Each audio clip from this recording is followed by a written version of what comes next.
Hi, and welcome to Chapter 11, Motivation and Emotion, Part 1. I'm going to try to do a video here. I haven't done it yet because it's a little nerve-wracking doing these slides and not trying to make a mistake. And now I'm going to be on video where you can possibly see me making mistakes. So anyways, let's give it a go and yeah, see how it goes. Anyways, so this is Motivation and Emotion, Part 1, Perspectives on Motivation. So we're going to look at instinct theory and evolutionary psychology, homeostasis and drive theory, instinct and expectancy theories, and then finally psychodynamic and humanistic theories. All right. So what this chapter is looking at is what motivates people to do things. Okay, what motivates eating, sexual behavioral, thrill-seeking, affiliation. What makes us do what we do? Is it something that's like internally driven, or is it something external that we're chasing? So motivation is a process that influences the direction, persistence, and vigor of goal-related behavior. So psychologists who study motivation, what they're doing is they're seeking to identify factors that move us towards a goal, whether that's obtaining food, a mate, success, peace and quiet, whatever it is. What makes us move towards that goal? Okay. So the first perspective that we're going to look at is instinct theory and evolutionary psychology. So what is an instinct? An instinct is an inherited predisposition to behave in a specific and predictable way when exposed to a particular stimulus. Instincts have a genetic basis. They're found universally among all the members of one species. They don't depend on learning. They're inborn, and they have a survival value for the organism. So originally, William James proposed there was about three dozen, was it? Yeah, 3 dozen instincts, and now research is suggesting that we have thousands of instincts. So the original idea sort of fell by the wayside for a little while, but now it's sort of come back with modern evolutionary psychology.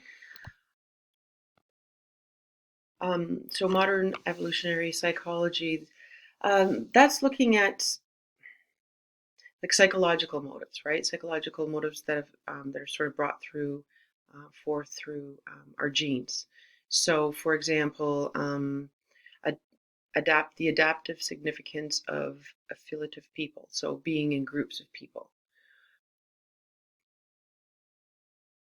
That being groups of people, being social, has always had an adaptive value for survival because they can hunt together, they can form groups, the protection, everything throughout history, right? That promotes survival. So what the evolutionary psychologists are saying is that there's a gene for that. So we're biologically predisposed to be social rather than reclusive, rather than stay by ourselves.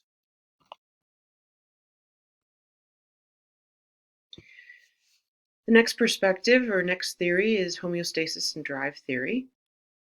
So homeostasis and drive theory, homeostasis is the internal physiological equilibrium that the body strives to maintain. So they're saying that there's the internal state here, and then we've got these three mechanisms in the body, right? So there's the sensory mechanism that detects the change. There's the response mechanism that restores the equilibrium, and then there's the control center, for example, that's like the thermostat. So when the heat rises, the sensory mechanism detects the change. The control center adjusts the thermostat. The response system restores us back to equilibrium. Yeah, so basically that is the cycle of homeostasis. So homeostatic regulation, it can also involve learned behaviors. And that's where we're getting into the drive theory of motivation. Okay, that's Hall 1943. So physiological disruptions to homeostasis produce drives. So the body is striving to maintain equilibrium and have this be controlled and constant and normal. So when it goes out of whack, out of homeostasis, so drive theory is saying that the body then becomes driven to get back to homeostasis. So states of internal tension that motivate an organism to behave in certain ways motivates us in a way to reduce the tension. So, for example, the increased feeling of hunger, which we get through our tissues and different physiological responses. So that puts our internal state a little out of whack because we're hungry. And so that drives the learned behavior of going to find food. Okay, so the same thing for heat. When we get really, really hot, internal state, the control center, this homeostasis notices that, and the depletion of comfort and the drive to get back to homeostasis makes us go find shade. So that affects our learned behaviors.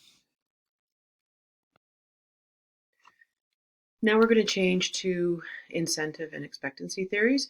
So the first two theories that we just talked about, instinct theory and evolutionary psychology, and then homeostasis and drive theory, those explain motivation, behavioral motivation in terms of something inside driving us to do something. The next two that we're going to talk about is a little bit the opposite. There has to do with the incentives, stimuli that pull you to do something. So instead of being pushed from the inside to go and do something, incentive and expectancy theories, and then the next ones we're talking about involve external stimuli that pull you to do something, that make you want to go do it, right? So that's incentives.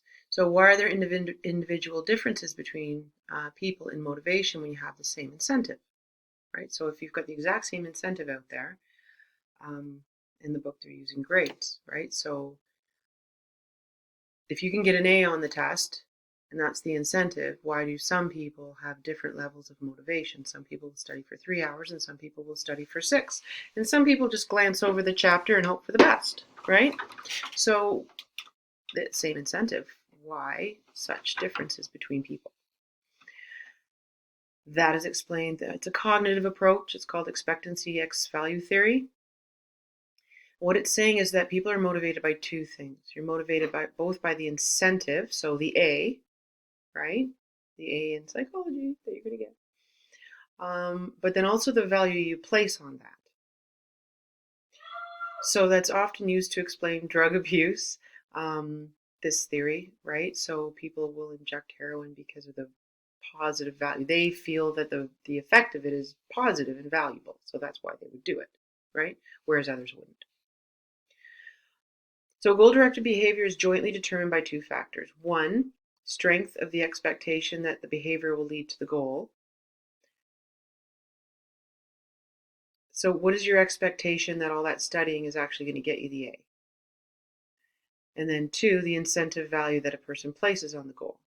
So if I think that studying for 4 hours for the exam is going to get me the A, and I really want that A, so I'm positive that my behavior is going to achieve it, and I want the A, right? That's going to lead to high motivation.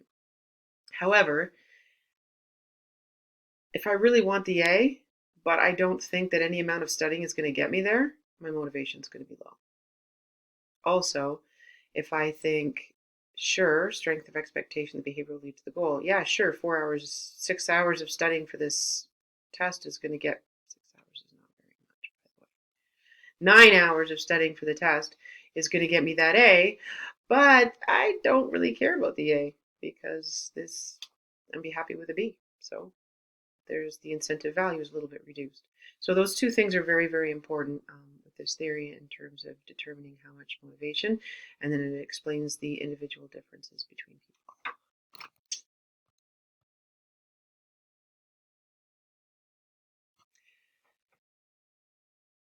Incentive and expectancy theories, still same. A couple of concepts that they talk about is extrinsic motivation and intrinsic motivation. Perhaps you've heard of these. Extrinsic motivation is performing an activity to obtain an external reward or to avoid punishment. And intrinsic is doing it because you love it. Okay, so there's a really good sort of diagram there. Extrinsic, the guy on the left wants to win the championship. That's all he cares about is winning. So he is extrinsically motivated. Whereas Buddy on the right, he just loves soccer. He just loves it so much, and so he plays well and is highly motivated. One thing about intrinsic motivation, there's a relationship between extrinsic and intrinsic that it talks about in the book. And that is, if something is intrinsically motivating, okay, that's going to have the highest motivating factor to it. Highest and strongest, right? But let's say that Buddy on the right started, which some, say some parents do, is they start saying, okay, well, I'm going to give you $5 per goal in a soccer game, which we've actually had happen. $5 per goal in the soccer game.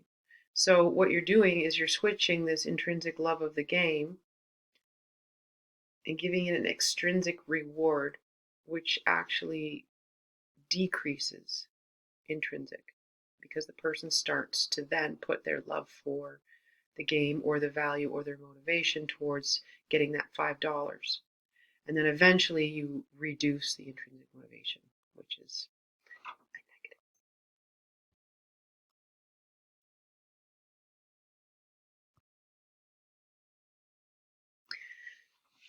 Okay, the last section, psychodynamic and humanistic theories. The psychodynamic and humanistic perspectives view motivation within a broader context of personality development and functioning, but they take very, very different approaches. Okay, so first we're going to look at Freud, then we're going to look at Maslow, and then we're going to look at Deci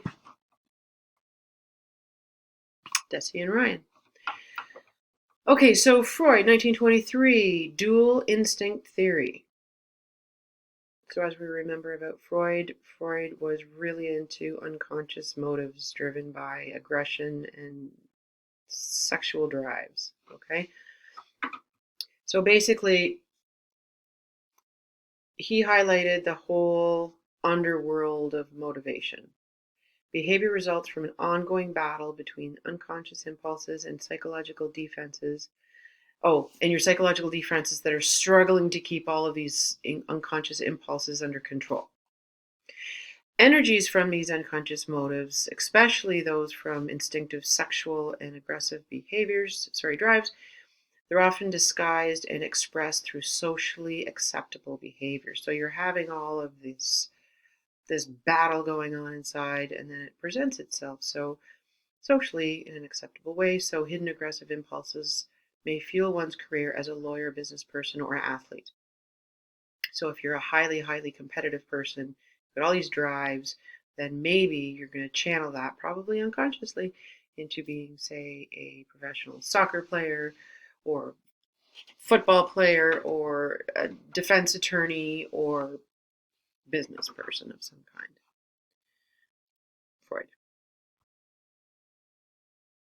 We get into humanistic theories. That's Maslow. I'm sure everybody has heard of Maslow, Maslow's hierarchy of needs.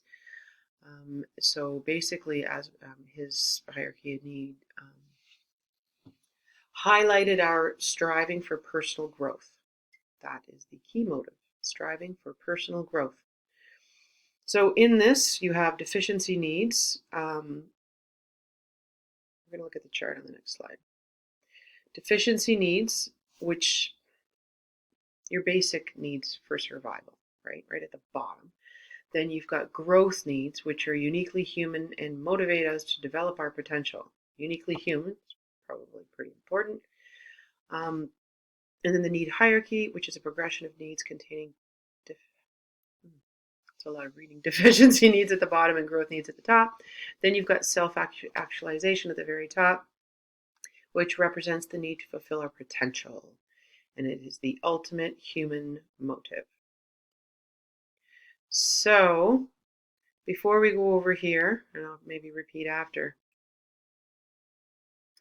criticisms of this, of Maslow, basically it is not horribly research-based. Okay, there's not a lot of research to support the levels. And also, the levels are a little bit vague, especially to do with self-actualization. In order to measure something, you have to define it so that you can target it to measure it.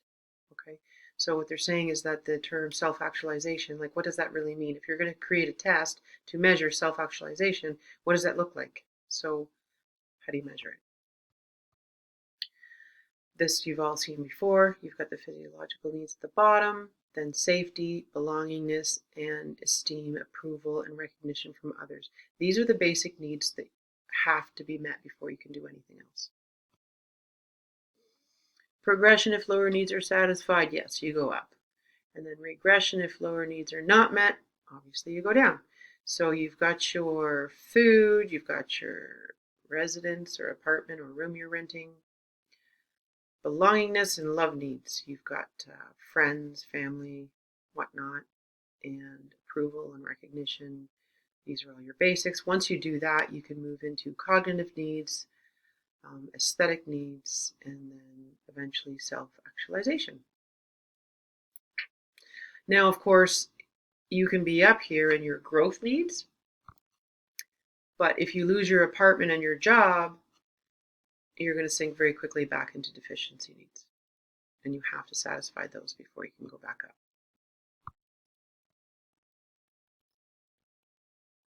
Okay, lastly, humanistic theories. Self-determination theory. This is Deci and Ryan. This is probably one of the newer theories, and it is probably one of the more stronger supported theories of motivation. So it focuses on 3 fundamental psychological needs: competence, autonomy, and relatedness. So competence is a need to master new challenges. I should try to make this bigger. I can't. You'll have to zoom in.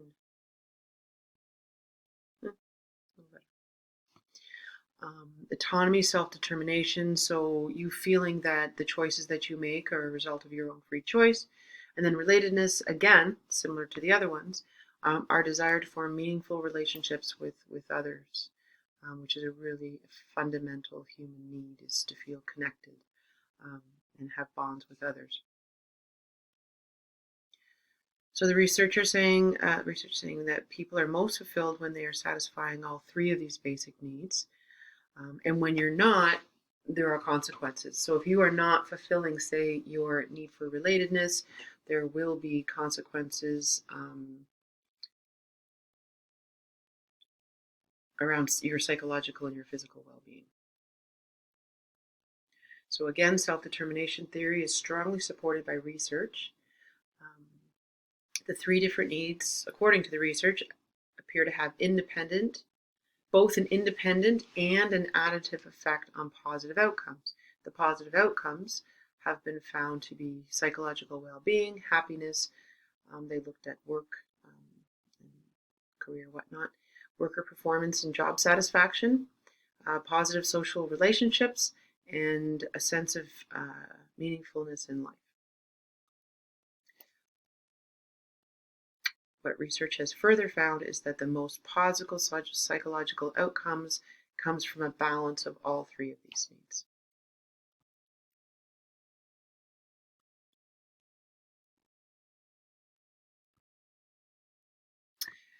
And that's it. We have looked at instinct theory and evolutionary psychology, and homeostasis and drive theory. Those are the 2 that have to do with drives coming from within, pushing us to do something. Then we looked at instinct and expectancy theory. I don't think it's instinct. I think that's a mistake. And then psychodynamic and humanistic theories, which have to do with the drive to do something coming from an external source. So you're being pulled to do something. Okay. All right. So the next section, part 2, is going to be